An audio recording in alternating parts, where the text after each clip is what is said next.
함께 읽은 스토리 막 함께 읽어가지고 조금 정신이 없었을 수는 있는데 다시 한번 차근차근 이 스토리를 나누려고 합니다.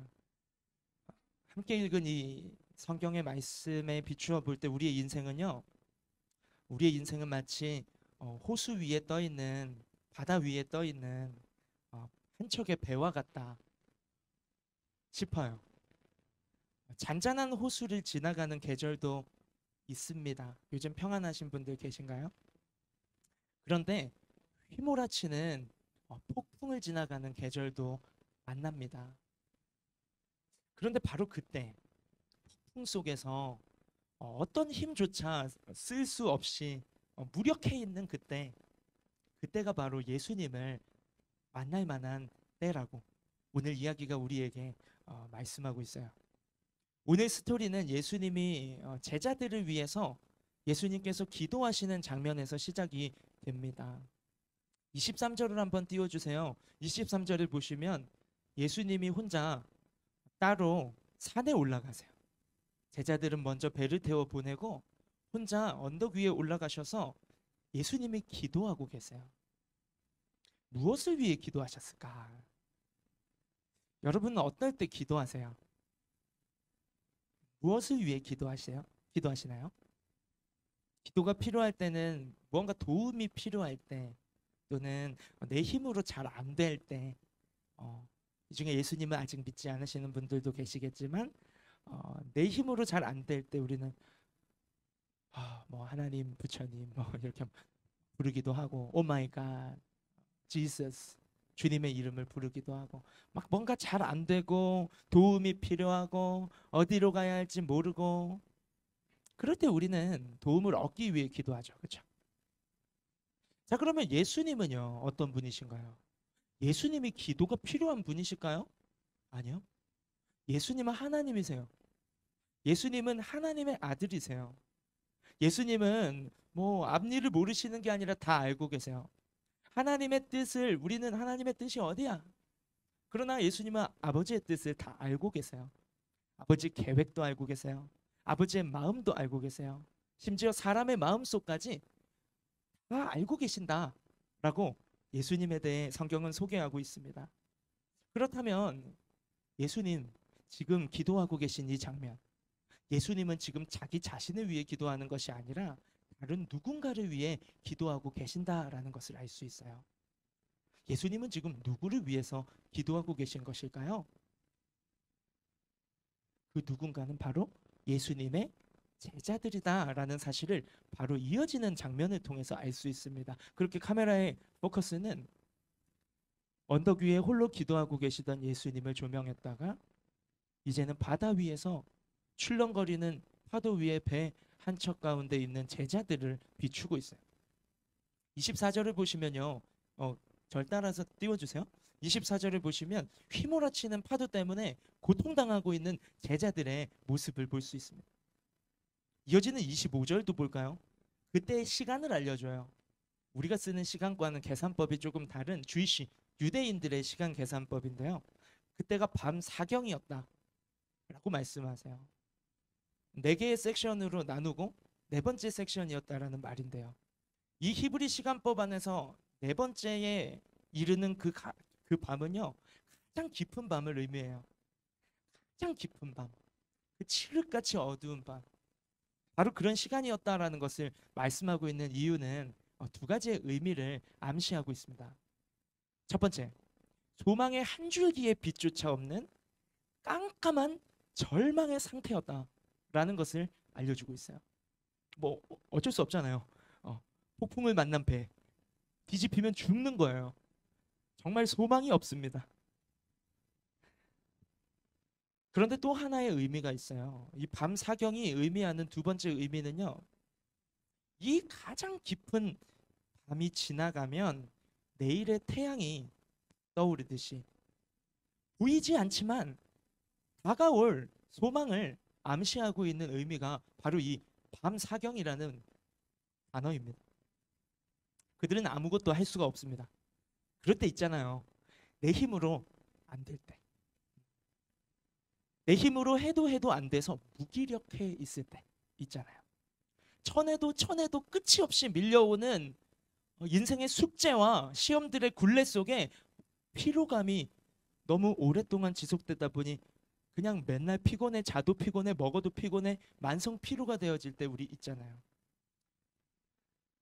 목적과 동기를 잃어버렸어. 처음에는 어딘가로 향해 결심하고 달려가기 시작했던 것 같은데 지금은 목적과 동기도 잃어버린 채 그저 먹고 살려고 쳇바퀴 도는 직장 생활을 하면서 내가 이거 하려고 지금 사는 거야? 공허함이 밀려올 때 있잖아요. 누군가는 연애, 또 우정, 가정사 어느 것 하나도 내 뜻대로 되지 않아서 절망감에 무너져 있는 분도 있을 수 있어요. 그런가 하면 남 보기에는 쟤 부럽다. 쟤 되게 잘 나간다. 쟤 되게 잘하는 것 같아. 어느 것 하나 부족한 모습이 없어 보이는 거. 완벽해 보이는데 그 마음속으로 들어가 보면 마음이 감옥이야. 이 내적 고통 때문에 죽기보다 두려운 오늘을 살아가고 있는 사람도 있을 수 있다는 것이죠. 이것이 우리들의 이야기인가요? 이것이 바로 오늘 말씀에 비추어 볼 때 우리의 인생에서 만나는 밤 사경이다 라고 말할 수 있겠어요. 그런데 동일한 25절에 이어지는 뒷부분 25절의 하반절을 보면 그 깊은 어두움을 뚫고 누군가가 내 인생으로 다가오고 있다는 사실을 확인할 수 있습니다. 그분은 바로 예수님이에요. 예수님은 우리가 기도할 힘조차 없는 내 인생의 슬픔과 아픔 속에 우리를 위해서 앞서 잠잠히 기도하고 계신 분이에요. 제자들은 몰랐잖아요. 언덕 위에서 예수님이 우리를 위해 기도하고 있다는 것을. 여러분도 모르시죠? 예수님이 오늘 나를 이 자리에 오기까지 얼마나 날 위해 기도하셨는지를. 예수님은 기도만 하시는 분이 아니에요. 어떤 교회 다니는 내 친구는 맨날 기도만 한대. 힘들 때 돈도 안 빌려주고, 힘들 때 밥도 안 사주고, 힘들 때 괜찮니? 하고 위로해주지도 않고 공감해주지 않고 맨날 하는 말, 교회 다니는 애들 하는 말, 기도한대. 예수님은 기도만 하시는 분이 아니에요. 예수님은 우리의 실패와 아픔의 자리로 다가오시는 분이세요. 가장 깊은 밤 사경을 뚫어내고 어두운 내 인생에 한 줄기의 빛으로 오시는 분. 어두움이 너무 익숙해져서 한 줄기의 빛이 어색해, 낯설어. 그런 빛으로 어두운 내 인생 가운데 다가오시는 분이 바로 예수님이라는 것이죠. 하지만 26절을 보면 제자들도 그 어두움 속에 소망 없음이 너무 당연한 현실이 되었고 상식이 되어버린 그 밤 사경에 죽었구나 하는 그 무너진 인생 속에 예수님이 한 줄기의 빛으로 다가오시는 그 모습을 알아보지 못했어요. 제자들이. 자연 법칙을 초월한 일이죠. 물리적 법칙을 초월한 일이에요. 거친 파도 위를 담담하게 걸어오시는 유일하신 분, 그게 가능하신 분은 한 분밖에 안 계신데 이 세상을 창조하신 분이고 우리를 구원해 내실 수 있는 구원자이시고 그분은 그들이 그렇게 믿고 따랐던 예수님밖에 없다는 사실을 알면서도 제자들은요, 예수님 알아채지 못했어요. 예수님인 줄 몰랐어요. 가장 잘 알 법한 제자들이 모르면 누가 알겠어요. 가장 잘 알아야 하는 예수님의 제자들도 예수님을 못 알아봤어요. 그럴 리 없잖아. 말이 안 돼. 심지어 겁에 질려가지고 귀신이다. 예수님도 귀신이래. 우리도 그럴 때 있지 않나요?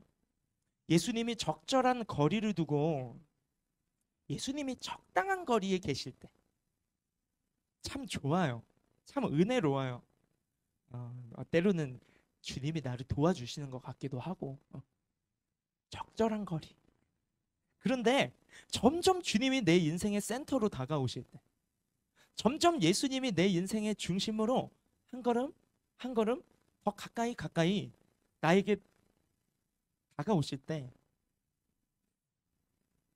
한편으로는 예수님이 내 인생에 너무나 필요하다는 사실을 알면서도 다른 한편으로는 또 그게 두려운 거예요. 또 그게 부담스러운 거예요. 또 그게 불편한 거예요. 예수님이 내 인생에 가까이 다가오시는 것이 두렵고 부담스럽고 불편한 마음은 어쩌면 당연하게 모든 사람들이 가지고 있는 마음인데요. 그것은 성경에서는 그 마음을 이렇게 정의하고 있어요. 하나님 없이 내가 하나님으로 살려고 하는 하나님 없는 자기 중심성이다라고 성경은 말하고 있어요. 그것을 죄성이라고 불러요. 하지만 예수님은 발걸음을 돌이키지 않습니다. 나 같으면 돌아갈 것 같아요, 여러분. 내가 여러분을 구해주려고, 여러분을 도와주려고,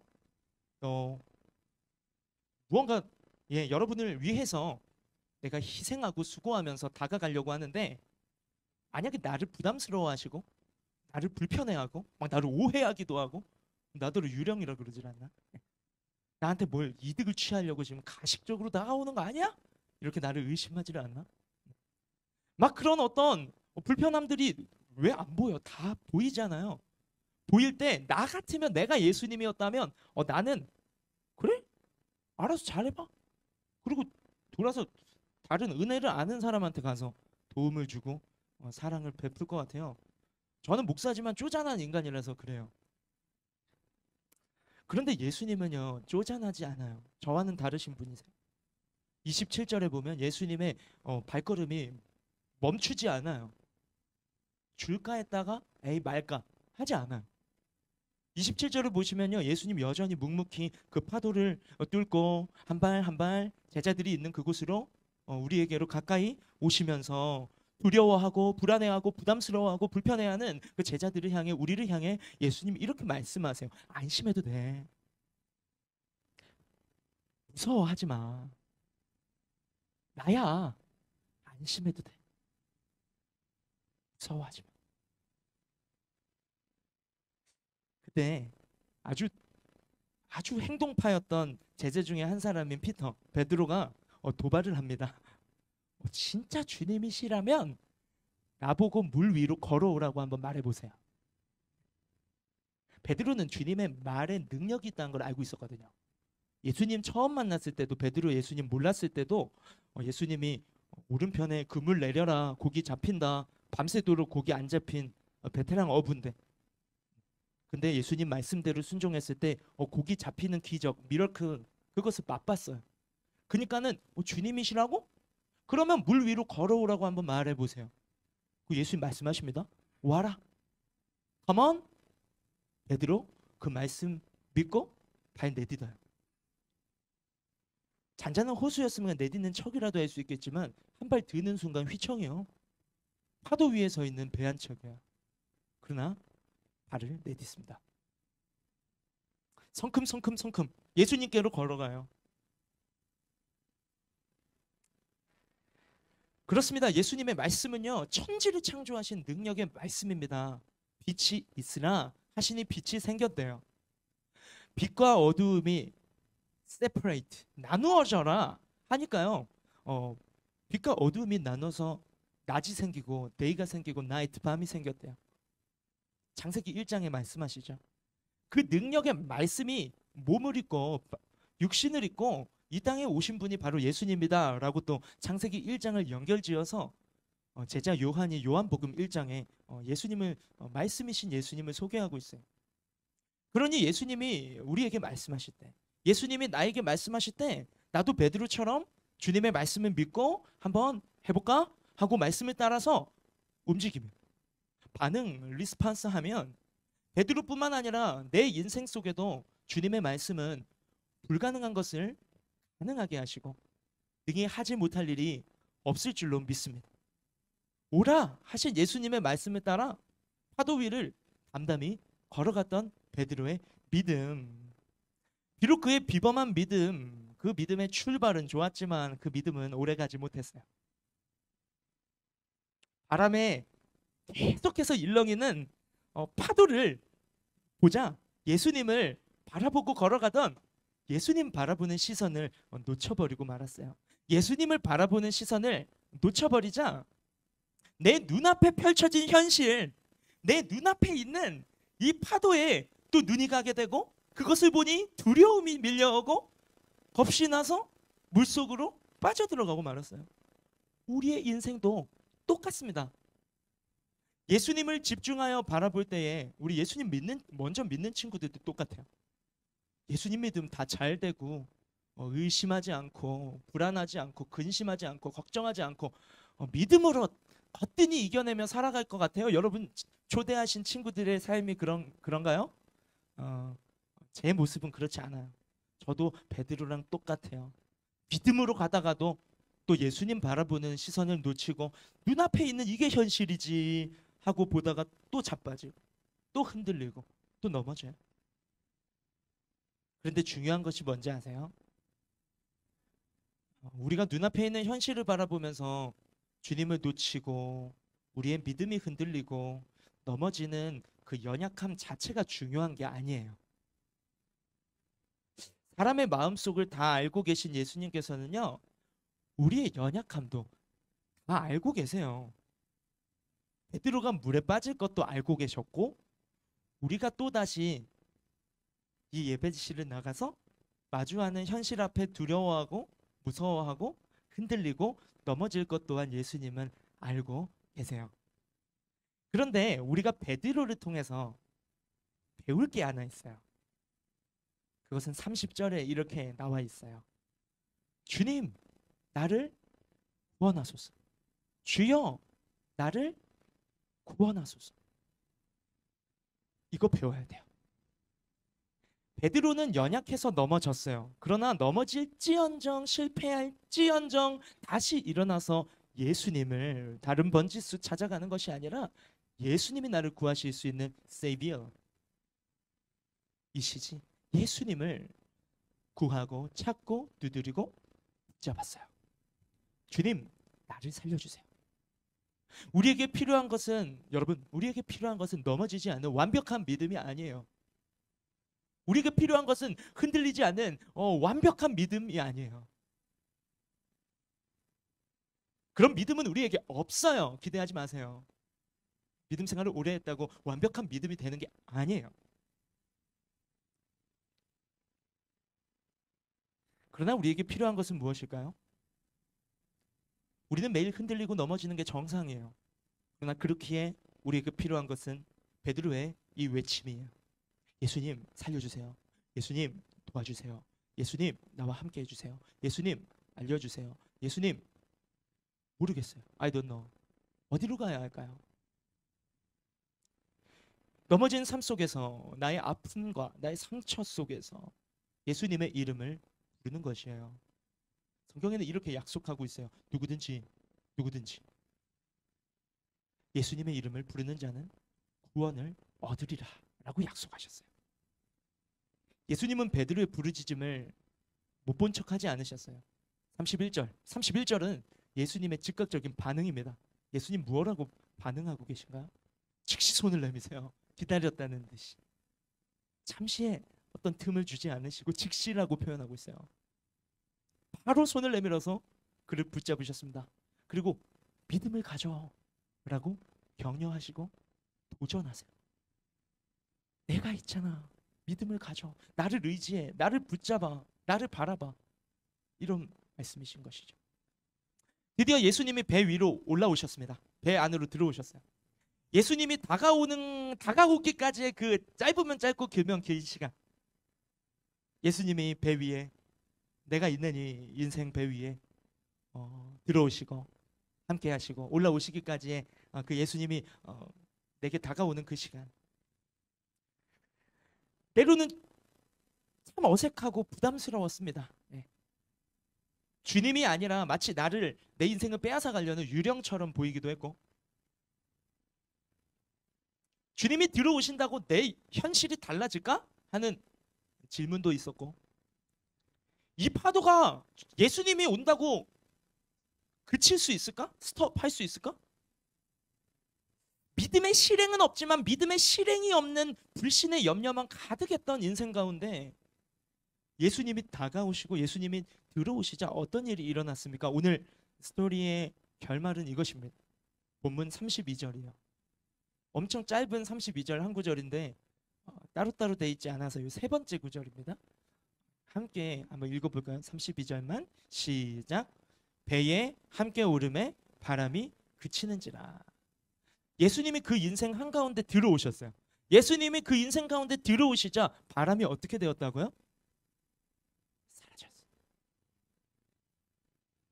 이처럼 예수님을 내 인생을 구원하실 수 있는 구세주, 또 내 인생의 주님으로, 주인으로 예수 그리스도를 my savior and my master, 나의 주인으로 모셔드릴 때 우리의 인생의 근원적인 두려움과 죽음 이후에 뭐가 있는지 모르니까, 그리스도인들은 알지만 예수님 모르는, 성경을 믿지 않았었던 우리는 죽음 이후에 뭔지 모르니까 이 죽음에서 오는 공포와 죄로 인한 죄책감과 정죄감과, 왜 나의 죄와 죄책감을 다 짊어지고 십자가에 날 위해 구원하시려고 죽으신 예수님 몰랐으니까, 죄로 인한 죄책감과 정죄감과 또 모든 상처들의 해결되지 않은 상처의 트라우마, 상처의 뿌리들, 우리 인생을 발목 잡았던 모든 고통, 허무하게 반복하던 중독들, 예수님께서 내 인생 배에 올라타시면요, 예수님이 내 인생 가운데 들어오시면 이 모든 것으로부터 우리의 인생을 구원하여 주실 줄로 믿습니다. 우리의 인생은 마치 호수 위에 떠 있는 작은 배 한 척과 같아요. 잔잔한 호수와 같은 계절도 만납니다. 그러나 휘몰아치는 폭풍과 같은 계절도 반드시 찾아오는 것이 인생이에요.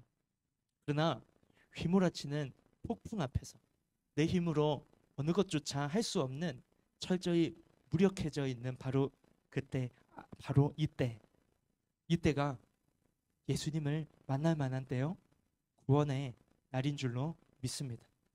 지금 이 시간에 파도 위를 방랑하는 작은 배 한 척의 모습이 내 모습이네, 내 이야기네, 내 인생인데 하시는 분이 계신가요?